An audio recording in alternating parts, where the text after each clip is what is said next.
Dating a girl who doesn't like Star Wars, you're looking for love in all the wrong places. Listen here, listen here. So I should like this one. I should like this one. Given my proclivity for Star Wars shenanigans, I should really like this. Shouldn't I? Well, I do and I don't. I do and I don't.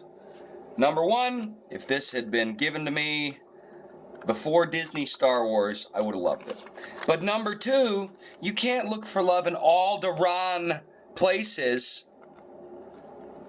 You can't do that if you're finding a girl who doesn't like Star Wars puns. What are they saying? She's dead? Is this a necrophiliac pun? I think not. It's a pretty decent pun, but it is technically incorrect, and that's why I have to say it does not meet the Bennett stamp of approval. However, be that as it may, I will use this opportunity. That's, I could make a joke there about a peeping Tom. He saw an opportunity. Anyway, I will take this opportunity. I'm going to fold something Star Wars related. And I'm going to talk some more about how Star Wars represents a political, what's the word I'm looking for? Not a political, an ideological propaganda vehicle, because it does. Star Wars, as much as I love Star Wars, and you couldn't find a bigger Star Wars fan than me in elementary school and junior high. In high school, episode 1 had hit, and I saw it in theaters twice, and the second time I about fell asleep. I was like, what am I, this isn't, what is this? What are you doing? And I wasn't a huge fan. So I did, but before then, I read like 50 extended universe novels. I started with Children of the Jedi, went through the Thrawn series and all the rest of it. I used to love that stuff, and I don't anymore. And I don't anymore for good reason. Modern Star Wars is, well, it's malarkey, ladies and gentlemen. It is malarkey, as old Biden might say. Well, it's propaganda. It's ideological propaganda. The whole modus operandi behind Star Wars is to normalize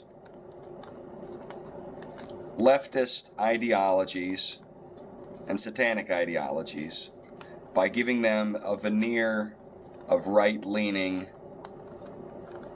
ethics. And I do say veneer because the truth of the matter is, I mean, ethically, it's all defunct. What they make the bad guys faceless robots that aren't robots.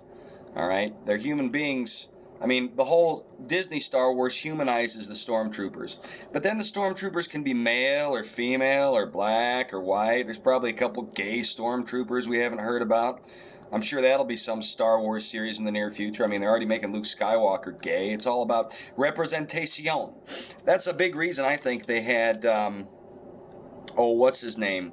Not Kylo Ren, who was he? He was the redheaded kid who was in, I think he was also in Harry Potter. I think that's why they made him a quote-unquote good guy.